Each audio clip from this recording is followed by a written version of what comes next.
নমস্কার বন্ধুরা, অপর্ণা রান্নাঘরের আরও একটি পর্বে আপনাদের সবাইকে স্বাগত। কেমন আছেন বন্ধুরা? আশা করি ভালো আছেন। আর চলে এসেছি আর মাছের রসার রেসিপি নিয়ে। বাড়িতে আমি কিভাবে এই আর মাছের রসা বানালাম চলুন দেখে নিই।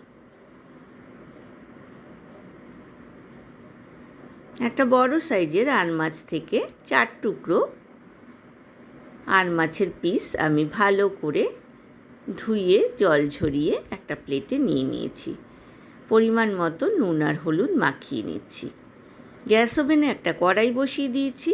গ্যাসের ফ্লেমটা মিডিয়াম টু হাই করে কড়াইতে আমি 4 টেবিল স্পুন সর্ষের তেল গরম করে রাখছি। এইবার মাছের ওপরে দিয়ে দিলাম কাঁচা সর্ষের তেল। খুব ভালোভাবে মাখিয়ে নিচ্ছি যাতে গরম তেলে মাছ দিলে মাছ ছিটে না আসে। যেহেতু আর মাছ আঁশ ছাড়া মাছ, সেই জন্য ছিটে চলে আসতে পারে। মাছটা ভাজা বসিয়ে দিয়ে আমি একটা মিক্সার গ্রাইন্ডার নিয়ে নিলাম। আমি একটা মশলা বানিয়ে নেব। নিয়ে নিয়েছি একটা মিডিয়াম সাইজের লম্বা করে কেটে নেওয়া পেঁয়াজ, 2-3 কোয়া রসুন, একটা বড় সাইজের টমেটো, 8খানা টমেটো এখানে ব্যবহার করলাম, একটা কাঁচা লঙ্কা, 2 টেবিল স্পুন টক দই, 1/2 টেবিল স্পুন হলুদ গুঁড়ো, 1 টেবিল স্পুন কাশ্মীরি লাল লঙ্কার গুঁড়ো, আর দিয়ে দেব স্বাদ মতো নুন।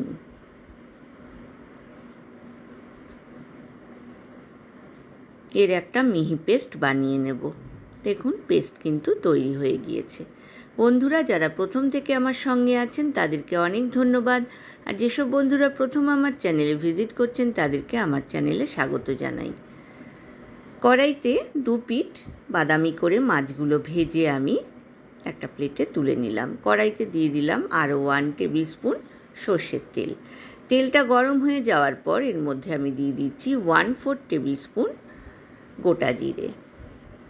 জিরেটা ভালোভাবে ভেজে নিচ্ছি। সুগন্ধ বেরোনোর পর মশলার পেস্টটা কড়াইতে দিয়ে দিলাম। খুব ভালোভাবে কষে নেব।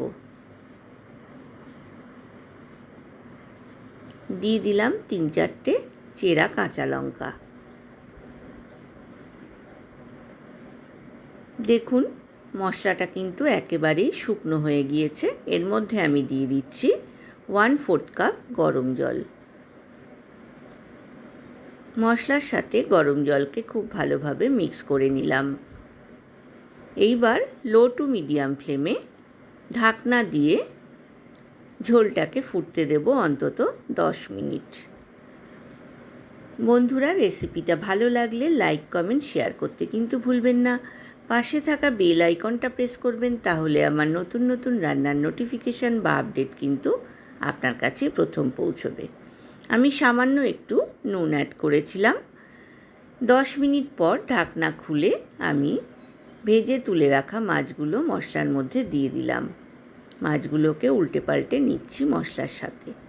এইবার এখানে দিয়ে দেব অন্তত 2 টেবিল স্পুন গরম জল। মাছগুলোকে একটু হতে দেব। আবারও ঢাকনা দিয়ে আরও 5 মিনিট লো টু মিডিয়াম ফ্লেমে হতে দিলাম। তৈরি হয়ে গেল গরম গরম আর মাছের রসা। গরম ভাতের সাথে কিন্তু একদম জমে যাবে এই আর মাছের রসা। আপনারাও বাড়িতে বানান, আমাকে কমেন্ট সেকশানে কমেন্টস করে জানাবেন আপনাদের আর মাছের রসা কেমন লাগলো। গ্যাসের ফ্লেমটা বন্ধ করে আমি মাছের ওপরে দিয়ে দিলাম কুচনো ধনেপাতা। এইবার সার্ভিং বলে আমি আর মাছের রসা সার্ভ করে দিয়েছি বন্ধুরা। ওপরে ধনেপাতা গার্নিশিং করে।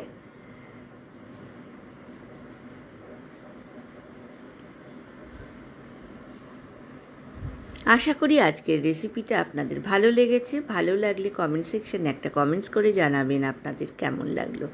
আজ এই পর্যন্তই বন্ধুরা, দেখা হবে আবার নতুন রেসিপি নিয়ে। ভালো থাকবেন, সুস্থ থাকবেন। ধন্যবাদ।